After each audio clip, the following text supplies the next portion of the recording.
আসসালামু আলাইকুম এভরিওয়ান, আশা করি সকলে ভালো আছেন। তো আপনার জন্য একটা নতুন ভিডিও নিয়ে চলে আসছি। বর্তমানে কিন্তু পল্লী বিদ্যুতে নিয়োগ নিচ্ছে, তো কী পদে নিয়োগ নিচ্ছে এবং কতজন প্রাপ্তি নেবে, তো সকল কিছু ভিডিওতে বলা দেওয়ার চেষ্টা করবো। ভিডিওটা কেউ স্কিপ করবো না, স্কিপ করলে অনেক কিছু মিস করতে পারেন। তো পল্লী বিদ্যুতে কিন্তু বর্তমানে তাদের নিয়োগ নিবে ফেনীতে। বর্তমানে কিন্তু আমরা জানি যারা পল্লী বিদ্যুতে অ্যাপ্লাই করেছে আগেও বা বর্তমানে করতে চাইছি, তারা হয়তো বা সকল আপডেট নিয়ে পরবর্তীতে করতে চাইতেছি। তো পল্লী বিদ্যুৎ যেহেতু ফেনীতে নেবে, তো ফেনী কোনো লোক নেবে না, ফেনী ব্যতীত যত লোক আছে সকল কিছু তারা নেওয়ার চেষ্টা করবে সকল এলাকা থেকে। তো পদ সংখ্যা কত এবং কতজন লোক নিতে পারবে, কী পদে নেবে, তো সকল কিছু ভিডিওতে বলে দেওয়ার চেষ্টা করবো। ভিডিওটাকে স্কিপ করবেন না, স্কিপ করলে অনেক কিছু মিস করতে পারেন। তো চলুন শুরু করা যাক আজকে ভিডিও। তো তাদের কমিটিতে চলে যায়, দেখেন তাদের কমিটিতে কী বলছে। তাদের কমিটিতে বলছে ফেনী পল্লী বিদ্যুৎ জবস ক্রিয়েটর 2024, ফেনী পল্লী বিদ্যুৎ সমিত জনবল নিয়োগে এর বিজ্ঞপ্তি প্রকাশ করা হয়েছে।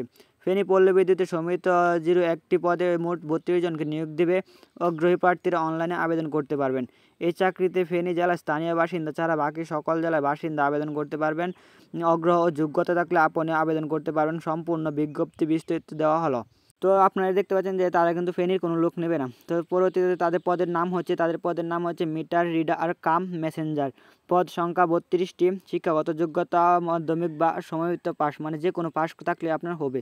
তো বেতন 14 থেকে 26,000 পর্যন্ত হতে পারে। এটা আপনাকে আলোচনা সাপেক্ষে পরবর্তী দিতে পারে বা পরবর্তী আপনার বেতন বাড়তে পারে। আবেদনের প্রক্রিয়া এবং আগ্রহী প্রার্থীরা অনলাইনে আবেদন করতে এই ওয়েবসাইটে ভিজিট করলে আপনারা পেয়ে যাবেন। এই ওয়েবসাইটটা আমার ভিডিও কমেন্ট বক্সে বা ডিসক্রিপশন বক্সে পেয়ে যাবেন। আবেদনপত্র পূরণ করতে পারবেন। আবেদন শুরুর সময় হচ্ছে 28 নভেম্বর, আজকে থেকে শুরু হবে। 2024 তারিখ সকাল 10টা থেকে আবেদন করা যাবে। আবেদনের শেষ সময় হচ্ছে 12 ডিসেম্বর 2024 বিকাল 5টা পর্যন্ত আবেদন করা যাবে। পরবর্তীতে আর আবেদন করতে পারবেন না। তো এখান থেকে দেখতে পাচ্ছেন তাদের কমিটিতেও জানিয়ে দিয়েছে যে কে কে আবেদন করতে পারবেন, কোন কোন এলাকার আবেদন করতে পারবেন এবং কত তারিখ থেকে কত তারিখ পর্যন্ত আবেদন করতে পারবেন। তো আমরা সকলে জানি পল্লী বিদ্যুতে যারা আবেদন করি তা বা এখান থেকে কাজ সম্পর্কে যাদের ধারণা আছে, আমি মনে করি তাদের এখান থেকে অ্যাপ্লাই করে পরবর্তীতে ভালো কিছু আশা করতে পারেন, মানে এখান থেকে এটা অ্যাপ্রুভ পাইতে পারেন বা এখান থেকে চাকরি পাইতে পারেন।